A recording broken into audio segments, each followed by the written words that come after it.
মারিয়াকে আমরা কিন্তু কম বেশি সবাই চিনি। সে একটা মুসলিম হয়ে একটা হিন্দু সমাজের ছেলেকে বিয়ে করেছে। তো এটাই হলো তার কি সব থেকে বড় পাপ কি ছিল? চলো তোমাদের সাথে শেয়ার করা যাক।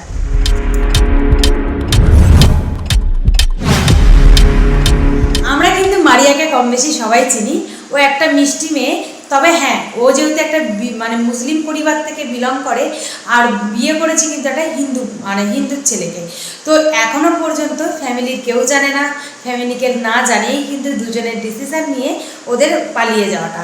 তো পালিয়ে যাওয়া হলো, কিন্তু ভালোবাসাটা কতদিনের ছিল সেটাও তোমাদেরকে বলি।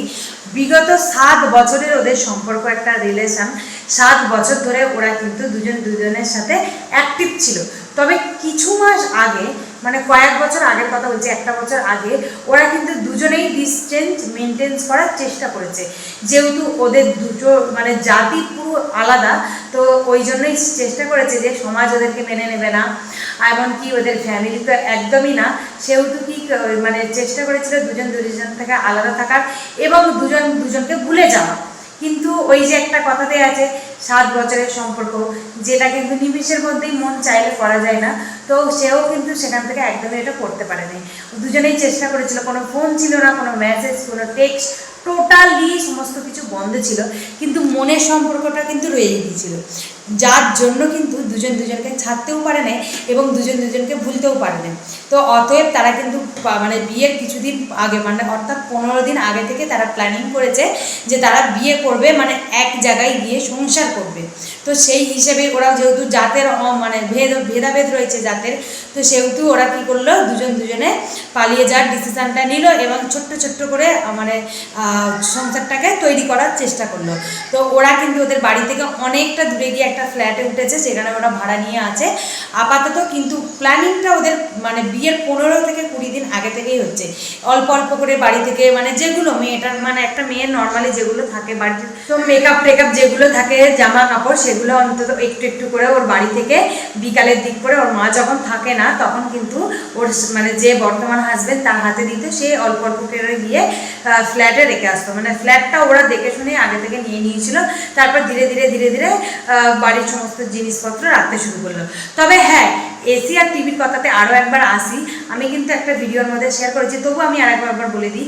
এসি আর টিভিটা কিন্তু ছিল ওর হাজব্যান্ডের একান্ত পার্সোনাল বেডরুমের যে টিভি আর এসিটা ছিল, সেটাই কিন্তু ওরা খুলে নিয়ে গেছে। বলেছিল বাড়িতে একটু এসিটার অসুবিধা আছে, বা এসিটা দোকানে লাগাবে বলেছিল।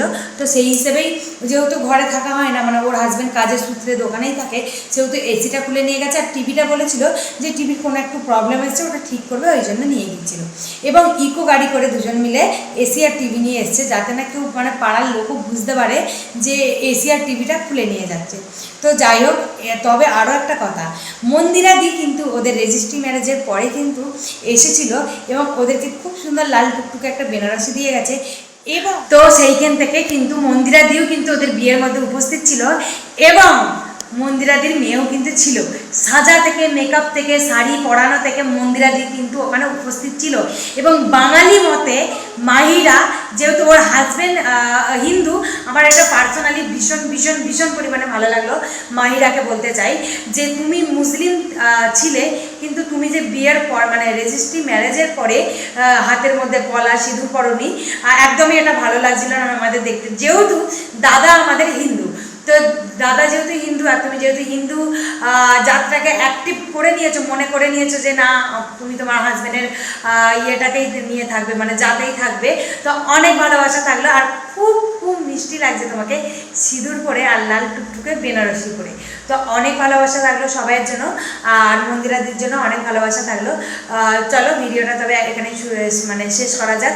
আমার ভিডিও যদি ভালো থাকে তাহলে একটা লাইক করে দিও, চ্যানেলটা কিন্তু সাবস্ক্রাইব করতে ভুলো না। টাটা।